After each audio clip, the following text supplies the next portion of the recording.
Everyone, আজকে আমি AI কে এমন কিছু কঠিন এবং অদ্ভুত প্রশ্ন করব যে প্রশ্নগুলো করলে এআই নিজে কনফিউজড হয়ে যাবে আমি কি আনসার দিব। এআই মূলত একটা ইন্টেলিজেন্ট, দেখা যাক এআই কে কিন্তু অনেকে অনেকভাবে প্রশ্ন করে। তো আজকে আমি চেষ্টা করব এআই কে এমন কঠিন প্রশ্ন করে তাকে ট্যাপের মধ্যে ফেলে দেওয়ার। তো চলুন শুরু করা যাক। হ্যালো এআই, তুমি কি আমায় শুনতে পাচ্ছ? হ্যাঁ, তোমার কথা খুব ভালোভাবে শুনতে পাচ্ছি। তুমি কেমন আছো? আজকে কেমন চলছে দিনটা? হ্যাঁ, আমি ভালো আছি। তোমার কাছে আমার কিছু প্রশ্ন ছিল, আমি কি তোমাকে প্রশ্নগুলো করব? অবশ্যই, নিশ্চিন্তে করতে পারো। যে কোনো প্রশ্ন থাকলে আমাকে বলো, আমি সাহায্য করার চেষ্টা করব। আচ্ছা, তুমি আমাকে এটা বলো, 2026 সালে বাংলাদেশের প্রধানমন্ত্রী কে হবে? এই প্রশ্নটার উত্তর আগে থেকে বলা কঠিন, কারণ ভবিষ্যতের ঘটনা নিয়ে কোনো নিশ্চিত তথ্য থাকে না। তবু যদি তোমার অন্য কোনো প্রশ্ন থাকে বা অন্য কোনো তথ্য জানতে চাও, আমি খুশি মনে সাহায্য করব। কেন তুমি এটি জানো না কেন? তুমি তো ভবিষ্যৎ অনেক কিছু জানো ভবিষ্যতের, তাহলে এটা কেন জানো না? আসলে ভবিষ্যতের কিছু নির্দিষ্ট ঘটনা বা ফলাফল পূর্বানুমান করা অনেকটাই কঠিন, বিশেষ করে রাজনৈতিক বা ব্যক্তিগত বিষয়। তবে যে কোনো সাধারণ তথ্য বা বর্তমান তথ্য নিয়ে আমি সবসময় সাহায্য করতে পারবো। একটু হোল্ড করলাম। এখানে আমি আপনাদের বলি, এআই মূলত আমাদের সেই প্রশ্নের আনসারগুলো দেয় যেগুলো গুগল, ইউটিউব, ফেসবুক অথবা অন্যান্য সোশ্যাল মিডিয়াতে এর আগে দেওয়া রয়েছে।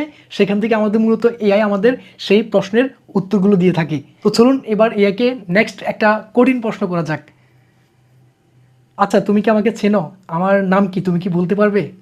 হ্যাঁ, তোমার নাম আলমগীর হোসেন, আমি এটা মনে রেখেছি। আর কিছু মনে রাখার বা জানতে চাইলে নির্ভয় জানাতে পারো। তোমার কাছে আমার আরেকটি প্রশ্ন ছিল। প্রশ্নটি খুব কঠিন, তুমি কি আমাকে একজ্যাক্ট প্রশ্নটির আনসার দিতে পারবে? আমি আমার সেরাটা দেবো উত্তর দেওয়ার জন্য। যে কোনো প্রশ্নই কঠিন হোক না কেন, আমি চেষ্টা করবো যথাসম্ভব সঠিক উত্তর দিতে। তুমি প্রশ্নটা বলো, আমি দেখবো কিভাবে সাহায্য করতে পারি। আচ্ছা এআই, তুমি আমাকে বলো, বাংলাদেশে বর্তমানে অ্যাক্সিডেন্ট কেন বেশি হচ্ছে? বাংলাদেশে মানুষের নিরাপত্তা নেই কেন? কোন কোন কাজগুলো করলে বাংলাদেশের মানুষ নিরাপদ থাকতে পারবে? কোন কোন বিষয়গুলো উন্নতি করা দরকার তুমি মনে করছো? বাংলাদেশে সড়ক দুর্ঘটনার হার বাড়ার পেছনে প্রধান কারণ হলো বেপরোয়া গতি, ট্রাফিক আইন না মানা এবং চালকদের অভিজ্ঞতার অভাব। এছাড়া ত্রুটিপূর্ণ যানবাহন ও দুর্ঘটনার কারণ হয়ে দাঁড়ায়। মানুষ নিরাপদ থাকতে ট্রাফিক আইন মেনে চলা, সঠিকভাবে গাড়ি চালানো এবং যানবাহনের নিয়মিত রক্ষণাবেক্ষণ করা খুব জরুরি। এছাড়া সড়ক অবকাঠামো উন্নয়ন, আইন শৃঙ্খলা রক্ষাকারী বাহিনীর কার্যকারিতা এবং জনসচেতনতা বাড়ানোর প্রয়োজন।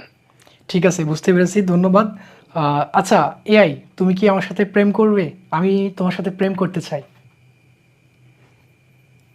আমি তোমার সাথে বন্ধুত্বপূর্ণ ভাবে কথা বলতে সবসময় ভালোবাসি। আম, আমি এখানে তোমাকে সাহায্য করার জন্য, কোনো প্রশ্নের উত্তর দেওয়ার জন্য, আর মজার কথাবার্তা শেয়ার করার জন্য। তুমি কি আমার গার্লফ্রেন্ড হবে? আমি তোমার ভালো মর্যাদা ও বন্ধুত্বকে অনেক মূল্য দেই, আর সবসময় তোমার পাশে থাকবো। তুমি যদি কোনো প্রশ্ন বা কোনো সাহায্য চাও, আমি খুশি মনে তা করবো।